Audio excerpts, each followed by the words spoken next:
O tema do trimestre é referente à realidade bíblica para a vida.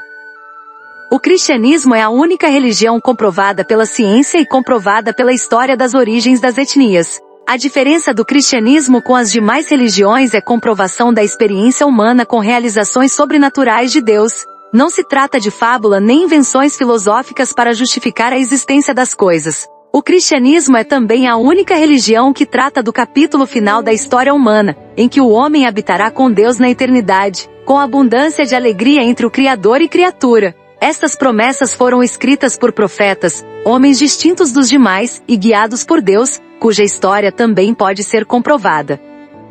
Estudaremos a respeito da fé cristã. Veremos que a fé cristã é um chamado à salvação e para viver uma conduta cristã, honrando a Deus neste mundo tenebroso. Você verá que a fé bíblica é uma verdade objetiva com pontos bem claros quanto à dimensão moral do cristão em qualquer tempo. O Senhor Jesus não mudou, assim como as verdades registradas nos evangelhos, por isso podemos afirmar que os temas serão relacionados para nosso tempo, tendo a fé cristã como um princípio, objetivo, atemporal e absoluto, confrontando filosofias e culturas contemporâneas. Na lição 1, a realidade da fé cristã, vimos que a fé cristã nos leva a valores absolutos entre certo e errado. É através da palavra de Deus que a humanidade teve noção moral do certo e errado, que se originaram na história da humanidade com Deus. Algumas religiões não procuram avaliar isso. Certo é sagrado, e errado é profano. A palavra de Deus nos ensina a viver neste mundo. Mas ela não se limita apenas a isso, porque se assim fosse seria meramente um cumprimento ritualístico na Terra. A força da palavra vai além e provoca em nós um conhecimento do que é invisível, e do que ainda está por vir. E isso se chama esperança, cuja maravilha guardada é maior do que todas as riquezas deste mundo, e que vai além do pensamento humano, conforme é pregada na Bíblia. Pobre ou rico, habitante do norte ou do sul, não importa. O Todo-Poderoso estipulou o caminho da esperança. Para se chegar lá, é somente por meio de seu Filho, Jesus Cristo.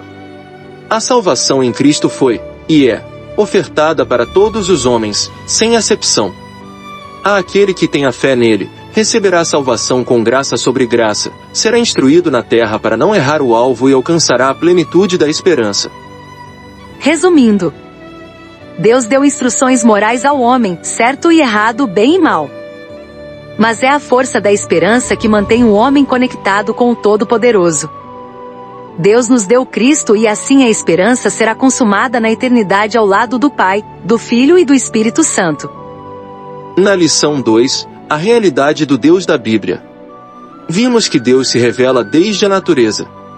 É Ele que dá origem à vida e organiza e tudo o que nele há. O Criador deu a prova de sua existência por meio da assinatura, constante na natureza da Terra e no universo. Em Romanos capítulo 1 verso 18 fala que do céu se manifesta a ira de Deus. Além das evidências físicas, a revelação de Deus também está na consciência de todo homem, mesmo estando sob efeito do pecado. É a noção relativa na sua consciência de bem e mal, de certo e errado. Em Romanos capítulo número 1 e verso 20, está escrito que os homens são indesculpáveis por usar seus intelectos por rejeitar a revelação do Criador e a sua justiça. Entretanto, observa-se grupos de pessoas que se definem como ateísta. Esses negam intelectualmente a existência de Deus. Há também o panteísta que acredita que Deus se misturou com a criação, e dessa forma, os elementos da natureza, por exemplo, como deuses do fogo, da fertilidade e das montanhas. Por último, o deísta que acredita no autor da criação, entretanto, não interfere na história, deixando as criaturas viverem de acordo com o seu próprio entendimento, sem o Criador se importar.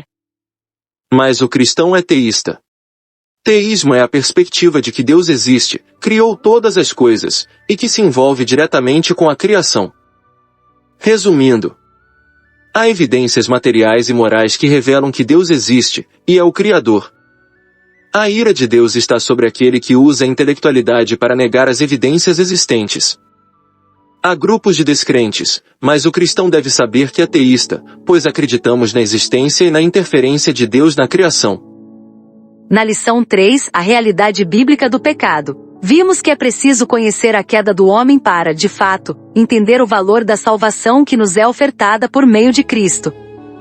Deus criou o homem reto no princípio. Adão e Eva desconheciam qualquer prática pecaminosa. Então veio o pecado e assim foi instalado no gênio humano.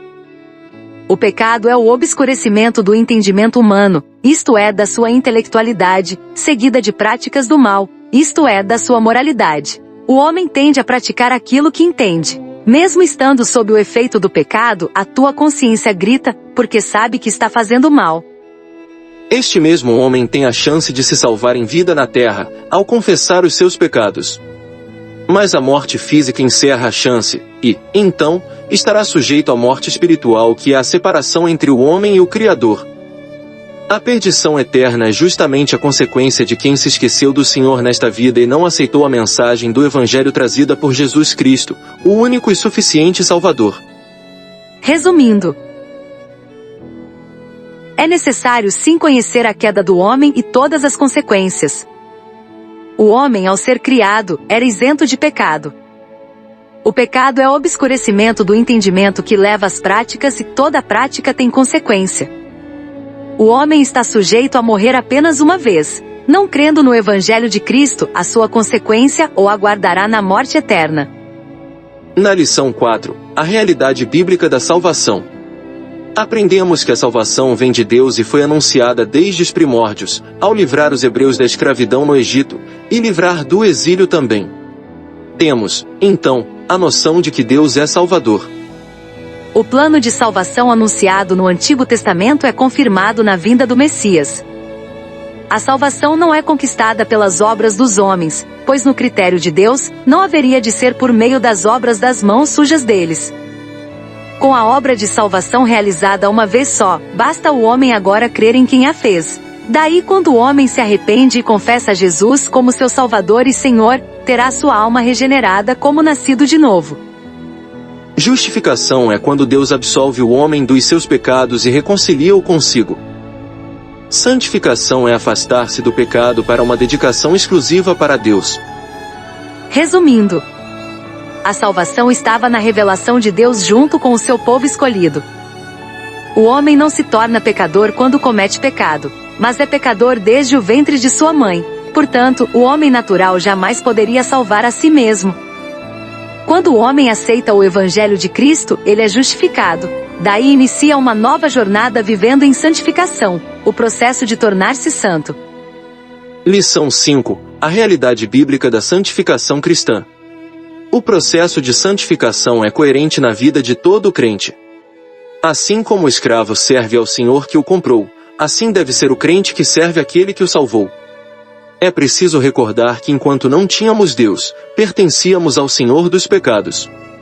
Então, fomos resgatados, e agora pertencemos ao Senhor, nosso Deus. O apóstolo Pedro ratifica a motivação para ser santo ao repetir a exortação do profeta Isaías: seja santo porque eu sou santo. Assim disse o Senhor. Na carta aos Hebreus, capítulo 12, verso 14, menciona-se que sem a santificação, ninguém há de ver ao Senhor. Portanto, santificar-se é mandatório, coerente e urgente a partir da conversão do crente. A santificação é progressiva. Isso significa viver neste mundo cada dia, de forma diferenciada, com a separação da imundícia de outrora.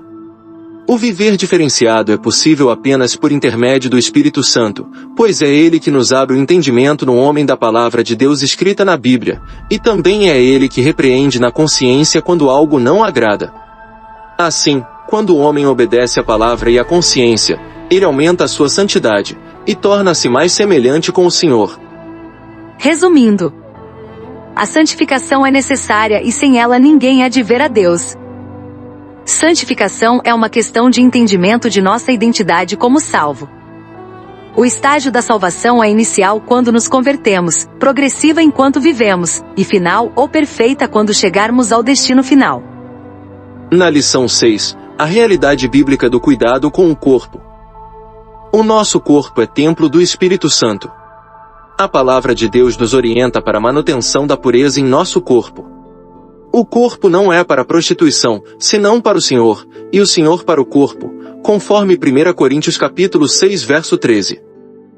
Por causa da prostituição ensinada por Balaão, 24.000 hebreus foram mortos pela mistura deles com a prática de sexo com as moabitas. Livro de Números capítulo 25. O sexo em si não torna o homem pecador, mas sim, o ato de se esquecerem de Deus e das suas leis. Assim, a ideia de prostituição vai além do sexo. Espiritualmente é a inclinação para a troca de sua santificação, por qualquer outra coisa, que em muito breve se comunicará com a idolatria. O homem é constituído por 3 substâncias, espírito, alma e corpo, conforme 1 Tessalonicenses, capítulo 5 verso 23. Nessa concepção não podemos cometer pecado com o corpo sem afetar o espírito e a alma. O corpo do santo será glorificado na vinda de Cristo, mas o corpo do ímpio destinado para ficar no lago de fogo para sempre. Resumindo, saibamos nos preservar e nunca se inclinar para ideologias de gênero e aborto, que são totalmente incompatíveis à palavra de Deus. O corpo deve ser preservado para a pureza e jamais se misturar à prostituição. O nosso corpo, portanto, é propriedade do Senhor.